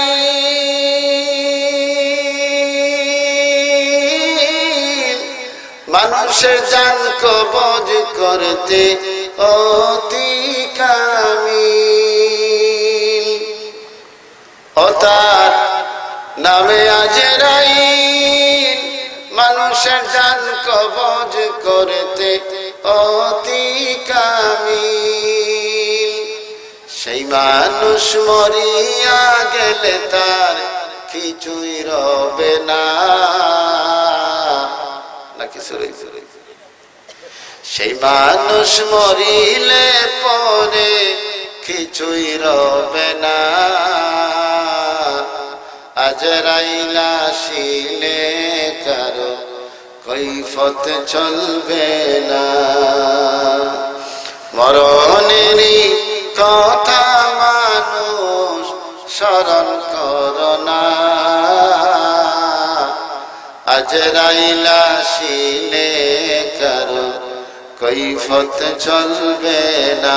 ঠিক না বেঠিক? আজরাইলকে ফাঁকি দেওয়ার কোন রাস্তা নাই। সুতরাং আজরাইল ধরবেনি, এর আগে আজরাইলের মোকাবেলা আমরা করতে পারবো না, আজরাইলকে আমরা আটকাতে পারবো না, ঘুষ দিলে চলবে না। এখন যারা আসছেন তাদের নামটা কিরামান কাতিমিনরা লিখছেন কিনা? যারা আসে নাই তাদের নাম লেখা হয়েছে কিনা? যেরকম যিনি গুনাহের কাজ করে তার গুনাহটা লেখা হয় কি হয় না? যেরকম নেকের কাজ করলে নেকের কাজটা লেখা হয় কি হয় না? যেরকম সুতরাং ভালো কাজ করেন, ভালো কাজটা লেখা হোক আপনার নামে কিয়ামতের ময়দানে। আপনি কোথায় ছোট একটা কাজ করেছিলেন ভালো, আর কোথায় মন্দ একটা ছোট কাজ করেছিলেন, সব আপনার সামনে পেশ করা হবে। তখন বলা হবে পড়ো। আমার বন্ধুগণ, আমার ভাইরা, মানুষেরা যখন কিতাব দেখবে, কিতাব বুঝেন আমল নাম, এই দুই ফেরেশতার নাম কি? কিরামান কাতিবিনা ইয়ালামুনা মা তাফআলুন। কিরামান কাতিবিন, যা করতেছি আমরা সব তারা লিখতেছেন। ভালো করলে ভালো লিখতেছেন, খারাপ করলে খারাপ লিখতেছেন। আচ্ছা, একজন মানুষের যদি 80 বছরের বয়স হয়, তাহলে তার বুলুগিয়ত থেকে যদি লেখা শুরু হয়, তাহলে বলেন তো এই মানুষটার খাতার সংখ্যা কত বড় হবে? কতটা খাতা হবে? আপনি কোথায় পায়খানায় গেছেন, প্রস্রাবে গেছেন, লিখতেছেন। কি বলতেছেন? লিখতেছেন। কি করতেছেন? লিখতেছেন। আল্লাহ বলছেন না, সুবহানাল্লাহ বলছেন না, কাউকে গালি দিচ্ছেন, লিখতেছেন। লিখতেছেন কিনা? কাউকে সদকা করলেন কিনা? লিখতেছেন। ওয়াজে গেলেন কিনা? লিখতেছেন। ওয়াজ করলেন, যে যা করলেন তা লিখতেছেন। কোরআন তেলাওয়াত করেছেন, লিখতেছেন। গজল গাইতেছেন, লিখতেছেন। গান গাইতেছেন, লিখতেছেন। কাউকে গালি দিতেছেন, সাথে সাথে লিখতেছেন এই গালি দিছে। সুদ খাইতেছেন, সুদের কথা লিখতেছেন। ঘুষ খাইতেছেন, ঘুষের কথা লিখতেছেন। কাউকে মারতেছেন, লিখতেছেন। অমুকে অমুককে মারতেছেন। তাই সব দিয়ে। আচ্ছা বলেন তো, কিয়ামতের ময়দানে কিতাবটা কত বড় হবে?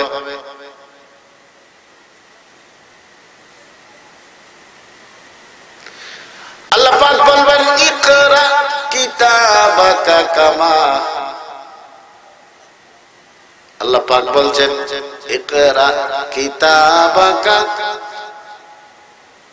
কাফা বিনাফসিকাল ইয়াওমা আলাইকা হাসিবা।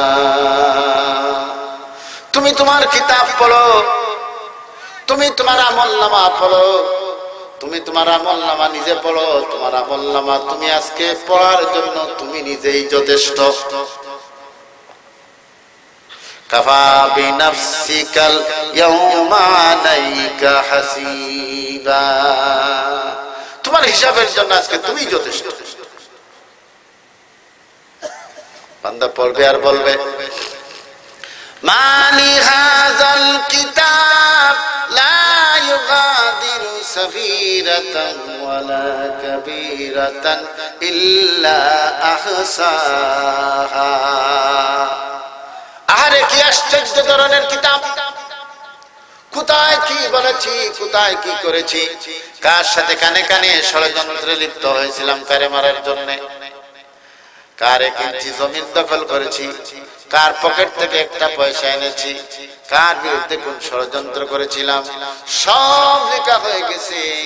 কোথায় ওয়াজে গেছিলাম, ভালো কাজ করছিলাম, নামাজে গেছিলাম, আজানের জবাব দিছিলাম, কবর জিয়ারত করেছিলাম, জানাজার নামাজে গিয়েছিলাম, কেউ ছিল না।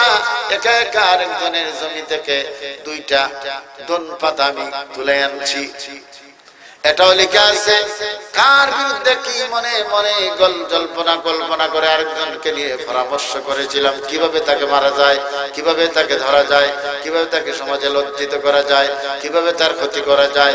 দেখা যায় 2 জনে একা একা বসে হাওরের মাঝে বসে 2 জনে ষড়যন্ত্র করেছিলাম। এই ষড়যন্ত্রের কথা 2 জন যারা, তৃতীয় কেউ জানে না। কিন্তু না, আজকে দেখি এই ষড়যন্ত্রের কথা ওই কিতাবের মাঝে লেখা আছে। এজন্য ভাই, কথা বলতে হিসাবে বলবেন, কাজ করতে হিসাবে বলবেন। কাউকে কিছু দিতে হলে হিসাবে দিবেন, কাউকে কিছু বলতে হলে হিসাবে বলবেন।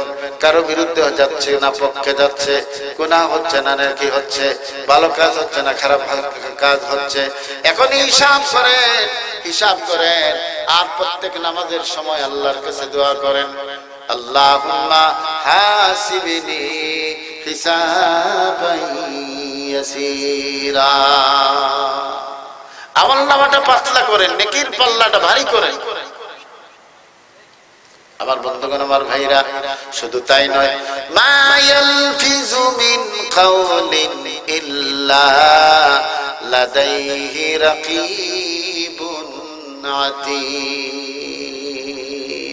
এখানে কি হচ্ছে? ভিডিও হচ্ছে এখন, কিন্তু 1500 বছর আগে বলা হয়েছে, তুমি যা বলছো, তুমি যা করছো, তুমি যা অভিনয় করছো, তুমি যা কিছু করতেছো, ফুটবল খেলতেছো না ক্রিকেট খেলতেছো, ভালো কাজ করতেছো না খারাপ কাজ করতেছো, গালি দিছো না কি অঙ্গভঙ্গি করে গালি দিয়েছো, সব আল্লাহ রাব্বুল আলামিনের ফেরেশতারা লিখতেছেন। আর সাথে সাথে এগুলাকে প্রামাণ্য চিত্র করে ভিডিও রূপে রাখতেছেন। সুতরাং লেখা হচ্ছে, আবার প্লেইং তৈরি করা হচ্ছে। সুবহানাল্লাহ, সুবহানাল্লাহ। এখানে যে আমরা বসে আছি, এখানে চিত্র আল্লাহর দরবারে ফেরেশতারা, আল্লাহ দেখতেছেন না, কিন্তু তার উপরেও ফেরেশতারা, স্পেশাল ফেরেশতারা এখানে চিত্র আল্লাহর দরবারে তুলে ধরতেছেন। সুবহানাল্লাহ, কত বড় ব্যাপার! আমরা যদি বুঝতাম তাহলে আরো ঠান্ডা হইলে মাহফিলে আসতাম, ঠিক না ঠিক ভাই? যেরকম, কারণ আমাদের ছবিটা, আমাদের এই যে নড়াচড়াটা আল্লাহ পাক ফেরেশতাদের ভিডিও প্লেইং এই দেখতেছেন। সুবহানাল্লাহ, সুবহানাল্লাহ। এগুলা কিয়ামতের ময়দানে অবিকল দেখানো হবে। সুবহানাল্লাহ, আপনি নিজে দেখতে পারবেন, নিজেই দেখতে পারবেন। এখানে যদি কেউ সদকা করে, সদকা এটা ফেরেশতারা কি ক্যামেরা বন্ধ করতেছে। সুবহানাল্লাহ। এখানে যদি কেউ খারাপ কিছু করে, খারাপ কোনো কথা বলে বা কোনো অঙ্গভঙ্গি করে, তাও ফেরেশতারা ক্যামেরা বন্দী করতেছে। আমার বন্ধুগণ, আমার ভাইরা, আল্লাহ রাব্বুল আলামিন আমাদেরকে সুযোগ দিয়েছেন, অল্প সময়ের সুযোগ। অল্প সময়টাকে যদি আমরা কাজে না লাগাই, তাহলে কিয়ামতের ময়দানে আল্লাহ রাব্বুল আলামিনের দরবার থেকে আমরা পরিত্রাণ পাবো না। কথা বুঝছেন নি বাবা? হ্যাঁ, আজকে আমরা একটা নজির রেখে যাই, এমন একটা কাজ করি যাতে এই কাজটা কিয়ামতের ময়দানে আল্লাহর দরবারে উপস্থাপন করার সাথে সাথে এটা নাজাতের একটা জরিয়া হয়। আমরা চাই কি চাই না? কারা চান হাত তুলে আমার আল্লাহকে দেখান। নারে তাকবীর, হাত খোলেন, এটা ক্যামেরা হচ্ছে, হাত খোলেন। নারে তাকবীর, নারে রিসালাত, আল্লাহু আকবার, আল্লাহু আকবার। আমার বন্ধুগণ, আমার ভাইরা, আমি অনেকক্ষণ আলোচনা করলাম আপনাদের সাথে, আপনাদেরকে নিয়ে। আপনারা বড় কষ্ট করতেছেন, আপনারা সব কিন্তু আমার চাইতে বেশি পাইবেন। কারণ হইল আপনারা কষ্ট করে বসেছেন, আমি তো আপনাদের চাইতে অনেকটা আরামে আছি। আমার কষ্ট লাগতেছে যে প্রচন্ড ঠান্ডার মাঝে এত ভালো ভালো বিছানা আছে, এত ভালো চা কফির ব্যবস্থা বাড়িতে আছে, কত সুন্দর বিছানা আছে। আপনারা সব ত্যাগ করিয়া আল্লাহ এবং আল্লাহ রাসূলের মহব্বত ছাড়া এখানে বসার কোনো যুক্তি, যেরকম কোনো যুক্তি নাই। এত বড় ত্যাগ আপনারা করেছেন। আল্লাহ যেন এই মাহফিলকে আমাদের সকলের জন্য নাজাতের জরিয়া করে দেন। সবাই বলেন আমিন। আমার বন্ধুগণ, এই মাহফিলটা আমার কাশেম ভাই, আবুল কাশেম ভাই মনে হয় আপনাদেরকে নিয়ে তিনি একটা ব্যবস্থাপনা করেছেন।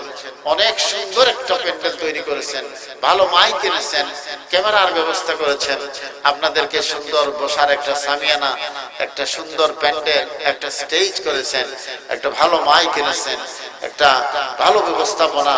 উনি একা মানুষ, আপনাদের সহযোগিতা না পাইলে উনি এটা করতে পারতেন না, ঠিক না বেঠিক ভাই? কিন্তু এই কাজটা আমরা অনেকে চাইলে পারি। আমি যখন পারি না, আমার আরেক ভাইকে যদি একটু সহযোগিতা করি, এই কাজের আমি সমান অংশীদার, ঠিক না ভাই? ঠিক না বেটি? আমার বন্ধুগণ, আমার ভাইরা, আমি আপনাদেরকে একটু এই মাহফিলের সাথে সংশ্লিষ্ট করতে চাই। কারণ আপনি আমি কোন দিন যে আমাদের সময় চলে যাবে আমাদের এটা জানা নাই। আমরা হয়তো আগামী মাহফিলে অনেকে থাকবো না। গত বছর যারা ছিলেন এবছর অনেকে অনেকে আছেন, অনেকে আশেপাশে থাকলেও আসতে পারেন নাই। এটা অনেক সৌভাগ্যের ব্যাপার ছিল। হয়তো অনেকের কষ্ট হইতেছে, ঠান্ডার কারণে আসতে পারেন না, এটা বুঝেছি আমি। কিন্তু ভাই, এই ঠান্ডা কবরের ঠান্ডার সমান না, এই ঠান্ডা জাহান্নামের ঠান্ডার সমান না। এই গরম যে আমরা দেখি, এই গরমটা জাহান্নামের গরমের মতো গরম নাকি? কি ভাই? আমি আমার বন্ধুদেরকে রাসূলুল্লাহ সাল্লাল্লাহু আলাইহি সাল্লামকে কেন আমরা ভালোবাসবো এই ব্যাপারে আলোচনা করেছি। প্রথম বিষয়টা হইল আমরা রাসূলুল্লাহকে ভালোবাসি তার সৌন্দর্যের কারণ। দুই নম্বরে আমরা ভালোবাসি রাসূলুল্লাহর উন্নত মানের চরিত্রের কারণ। সুবহানাল্লাহ। একটা ছেলে যদি খুব ভদ্র হয়, এলাকাতে খুব ভালো ছেলে হয়, খুব আদব কায়দা জানে, তাহলে এলাকার সমস্ত মানুষেরা তাকে মহব্বত করে না, ভালোবাসে না? অমুকের ছেলেটা বড় ভালো, বড় নম্র, বড় ভদ্র, সালাম আগে দেয়া যায় না, মসজিদে আজান হইলে সাথে সাথে মসজিদে যায়, সবাই তার প্রশংসা করে কি করে না? যেরকম। কিন্তু রাসূলুল্লাহ সাল্লাল্লাহু আলাইহি সাল্লাম সমস্ত সৃষ্টির মাঝে, সমস্ত নবীদের মাঝে তার সবচেয়ে উন্নত মানের চরিত্র ছিল। সুবহানাল্লাহ, আল্লাহু আকবার, আল্লাহু আকবার। একবার এক ব্যক্তি আসছে, কাফের মানুষ। আমরা তো অনেক সময় গরিবদেরকে, হিন্দুদেরকে আমরা সাহায্য করি না। আপনার পাপ প্রতিবেশী, আপনার এলাকার কোন হিন্দু ভাই যদি বিপদে পড়ে আপনার কাছে আসে, আপনি কি তাকে সাহায্য করবেন না? দায়িত্ব আছে কিনা? জোরে করে দায়িত্ব আছে কিনা? আমার ভাই হিন্দু ভাই, উনি তার যেটা ভালো মনে করে, যেটা তার ধর্ম মনে করে, এটা তার করুন, এটা তার ব্যক্তিগত ব্যাপার। সে আল্লাহর কাছে এর জন্য জবাবদিহিতা করবে। আমি যদি ভালো কাজ না করি তাহলে আমাকেও তো জবাবদিহি করতে হবে, ঠিক না? এর জন্য কাউকে হিংসা করতে নাই, কারো প্রতি বিদ্বেষ রাখতে নাই, কোন ধর্মের মানুষকে বাঁকা চোখে দেখতে নাই। হিন্দু হোক, বৌদ্ধ হোক, খ্রিস্টান হোক, সকলে আমাদের কিন্তু ভাই।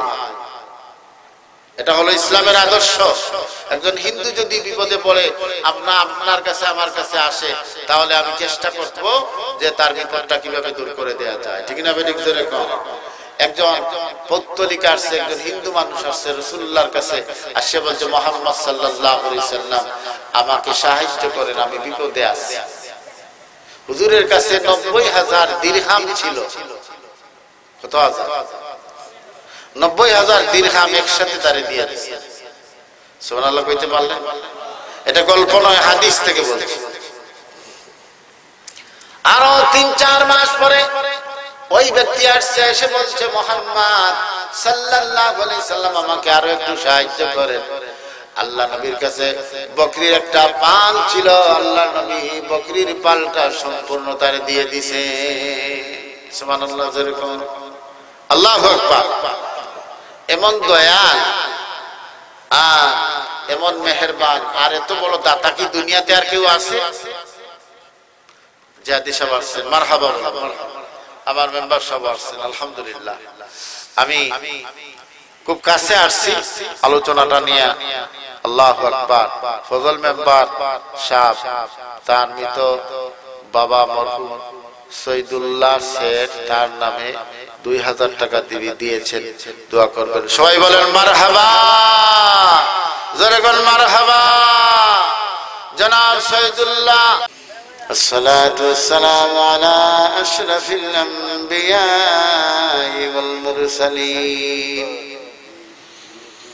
وعلى آله وأصحابه وأزواجه وذرياته وأهل بيته وأهل طاعتك أجمعين.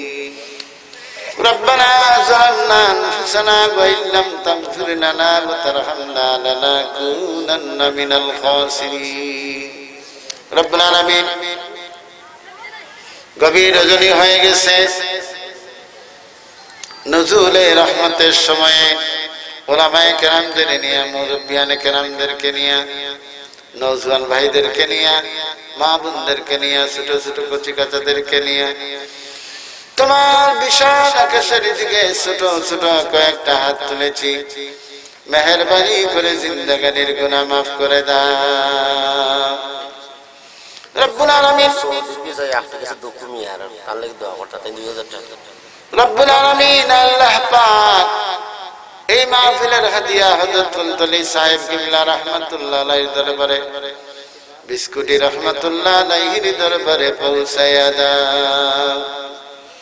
ইয়াত্রাফের সমস্ত মুর্দগানের খবরে খবরে হাদিয়া পৌঁছায়া দাও রব্বুল আলামিন। আল্লাহ পাক तमाम দুনিয়ার মাটির নিচে যত মুমিন মুমিনাত শুয়েছেন প্রত্যেকের খবরে খবরে হাদিয়া পৌঁছায় দাও। तमाम अंबिया किराम साहबा किराम ताबीन तबे ताबीन इमाम मुस्तहदिन सल्फ सालिहीन आमिलिन कामिलिन फाजिलिन दवा सलाह मुहद्दिसिन मुअद्दिबिन मुफ्तीन समस्त मकबूल दरगार बुजुर्गाने किराम, चारि मजहबेर समस्त आइम्माए किराम, शुहादाए बदरीन, शुहादाए अहद, शुहादाए কারবালা, শাহাদায়ে বারাকুশ সহ দুনিয়ার আনাচে কানাচে তোমার যত বান্দা বান্দিরা তোমার দিনের খিদমত করে করে শাহাদাতের সুদা পান করে কবরে চলে গেছেন, প্রত্যেকের রওজায় রওজায় কবরে কবরে মাজারে মাজারে হাদিয়া পৌঁছায় দাও রব্বুল আলামিন। আমার ভাইরা এই মাহফিলে হাজার হাজার টাকা দিয়ে সহযোগিতা করলেন, বিশেষ করে আমার ফজল ভাই মেম্বার সাহেব বাবার জন্য দোয়া চাইলেন, মার জন্য দোয়া চাইলেন, প্রতি বছর 2000 টাকা দিয়ে সাহায্য করেন। আমার অনেক ভাইরা হাজার হাজার টাকা দিয়ে সহযোগিতা করলেন, সাহায্য করলেন। কাউকে খালি হাতে ফিরাইও না আল্লাহ, প্রত্যেকের ঝুলি ভরে ভরে বাড়িতে ফিরাইয়া দাও, প্রত্যেকের খানদান উজালা করে দাও, খানদানে ওলি আল্লাহ পয়দা করে দাও, খানদানকে দয়াল নবীর আশিক পাগল প্রেমিক বানাইয়া দাও রব্বুল আলামিন। আল্লাহ পাক দুনিয়ার দিকে দিকে প্রান্তে প্রান্তে মুসলমানরা নির্যাতিত নিপীড়িত মুসলমানদেরকে সাহায্য করো, বিশেষ করে ইন্ডিয়ার মুসলমানদের সাহায্য করো, ইউরোপের মুসলমান, আফ্রিকার মুসলমান, ইন্দানা, বসনিয়া, চেচনিয়া, কোসোভো, মেসিডোনিয়ার মুসলমান, মিডিল ইস্টার্ন মুসলমান, চীনের মুসলমান, আরাকানের মুসলমান, যে যেখানে কঠিন মুসিবতে আছেন আজকের এই মাহফিলের উসিলায় প্রত্যেকের মুসিবত দূর করে দাও, প্রত্যেককে কাফেরদের মোকাবেলায় বিজয়ী ঘোষণা করে দাও আল্লাহ। আমার আবুল কাশেম ভাই কত কষ্ট করে মাহফিলটা সাজান, এলাকার মুরব্বিয়ানে কেরাম কত সহযোগিতা করেন, মুরব্বিয়ানে কেরাম, যুবক ভাইরা, মা বোনেরা কত সহযোগিতা করেন। এই মাহফিলে যে যেভাবে সাহায্য করেছেন, সহযোগিতা করেছেন, টাকা দিয়েছেন, পয়সা দিয়েছেন, শ্রম দিয়েছেন, মেধা দিয়েছেন, বলার জন্য, শোনার জন্য যারা এসেছেন, কিয়ামতের ময়দানে মুসিবতের সময়ে এই মাহফিল আমাদের সকলের জন্য নাজাতের ওসিলা করে দিও আল্লাহ।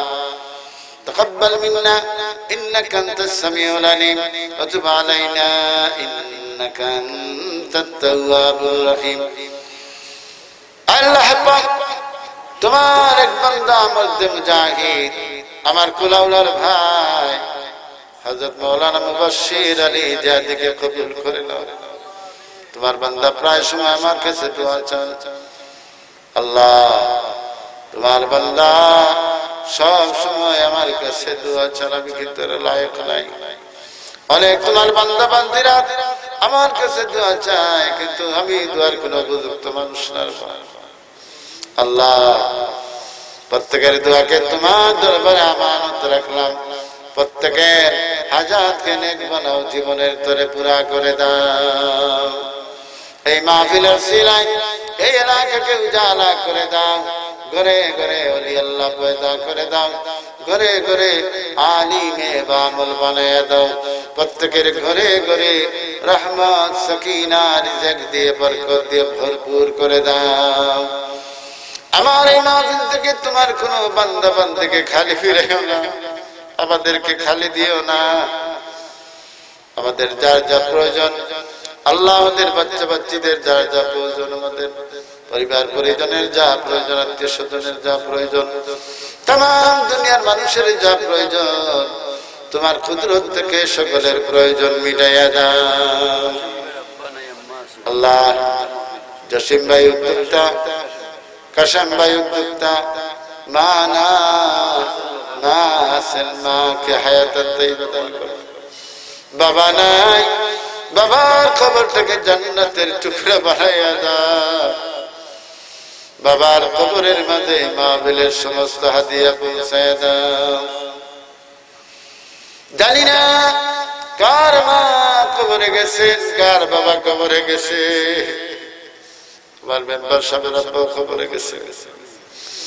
আল্লাহ সকলের কবরে কবরে হাদিয়া পৌঁছায় দাও। কবরের মাঝে জান্নাতের বিছানা বিছাইয়া দাও।